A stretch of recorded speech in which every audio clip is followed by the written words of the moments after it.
Hello, and welcome to the second episode of Yo Love, a podcast dedicated to your relationships. Let me start by saying I'm not a licensed therapist or even a medical doctor. I'm just an everyday guy that's pulling from my own experiences, from casual dating to boyfriend, girlfriend, to marriage, to divorce, to rebounding, and to now finding my perfect soulmate. On this podcast, we dive into audience questions, give advice, explore different articles on relationships, and together learn how to build a strong, lasting relationship. So buckle up, as some of these topics may be hard to swallow, but if you allow yourself to drop your walls and open your minds, you might just give yourself the biggest gift of all: Yo Love. Now, today's episode comes from us from Jordan Gray, a relationship coach. So sit back and open your mind and your heart as we dive into 10 questions to ask your partner to take your relationship to a deeper level. So without further ado, let's go with the first question. In life, we all take shortcuts. I mean, why take the long ways when we can get there quicker? And if we aren't careful, our relationships can be part of that shortcut. It's too easy to swipe left or right, or stalk their social media to develop an idea about who they are. But unfortunately, too many shortcuts can lead to a lazy, uninformed relationship that just exists in the moment instead of growing deeper emotionally. So if you want to stop wasting time with Mr. or Mrs. Right Now, then listening to this episode might just save you from wasting your time with the wrong person. In the day of our relationships, a lot of stuff can get pushed to the side. Combine that with the fact that a lot of us don't really know how to get to know each other on a deeper level at the beginning of our relationships or at any point. And you could be emotionally hurting your partner without even knowing it. I would recommend asking some of the following questions once every few months and others on a weekly basis. For best results, turn off your phones, close the laptops, and turn off the TV so that you have each other's complete and total attention, and be prepared to drop your walls and allow yourself to be 100% emotionally available. Number one, the first question I want you to ask them is there anything I can do for you to help you feel more comfortable before we start? Now, assuming that you're starting things off right by lying down together without distractions, it's always good to ask your partner if they need anything before you start digging into heavier stuff.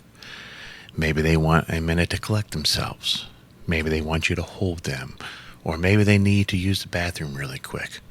Whatever they need to get ready, let them do it.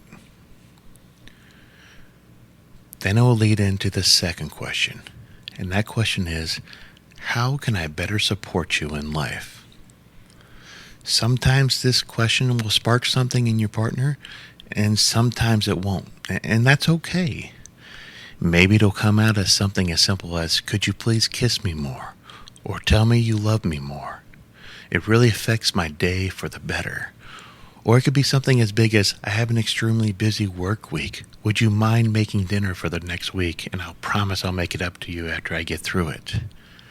Whatever favor they ask you, you aren't contractually obligated to do it, but simply by asking the question and letting them voice their honest thoughts, you will be engaging in the dance of intentional intimacy. Thirdly, is there anything I've done in the past week that may have unknowingly hurt you? Okay, now prepare yourself. This is where we start to head into the emotional issues in the questions. While I don't believe you need to call out absolutely everything in the dark subconscious of your mind in order to have a healthy relationship, it's good to bring it to the surface The major things that get pushed to the side instead of dealing with them can cause issues later. Now, whether it was something that you thought wasn't a big deal or an argument that you had that you thought was worked out, your partner's answer to this question might surprise you. Receive it lovingly, don't get defensive, and let them tell their entire side of the story without interrupting. Don't speak. Just listen to them. Recognize that even if you didn't mean to hurt them, it takes real vulnerability and courage for them to voice the pain with something that occurred between the two of you. Sincerely thank them for sharing their thoughts with you, and I know it's not an easy thing to do for most people, and follow up by apologizing for the incident or asking what you can do or say to help them feel more complete about the event.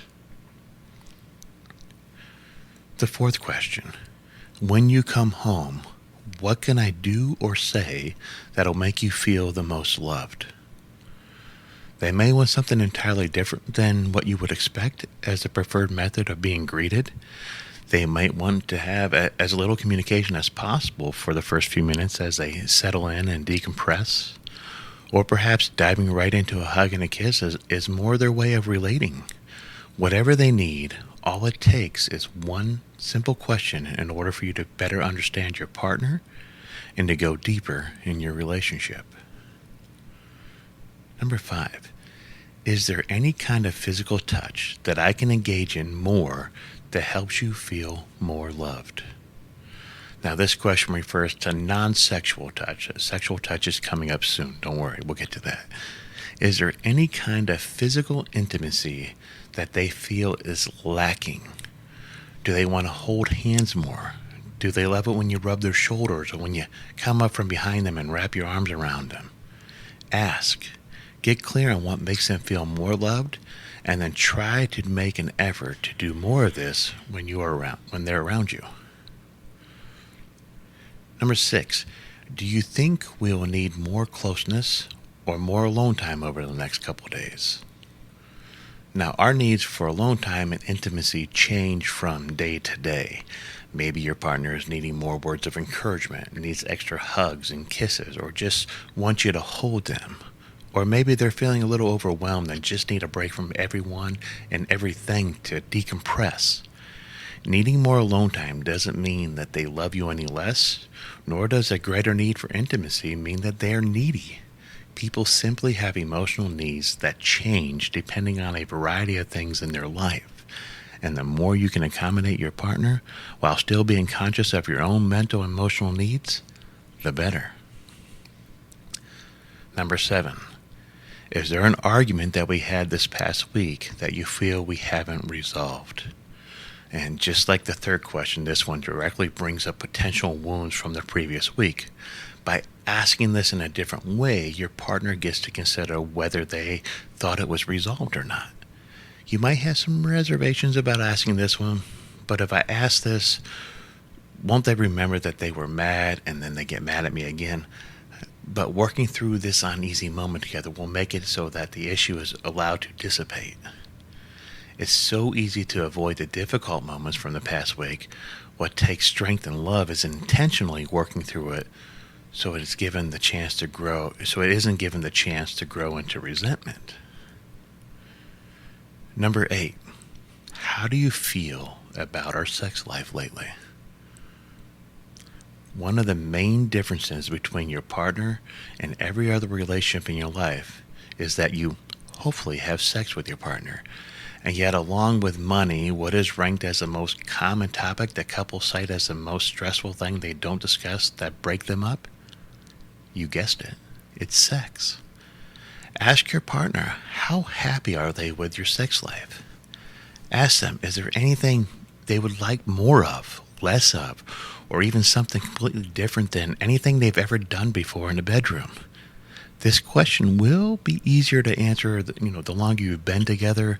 So have some patience if you're like a new item. It's okay.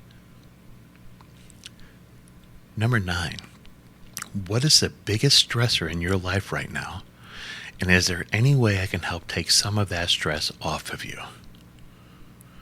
This is an open-ended question that gets your partner to open up about the stresses in their life. This question is the easiest way to look into your partner's mind by directly asking them what they're currently struggling with. Number 10. When you find it difficult to talk about things, how can I best support you through these times?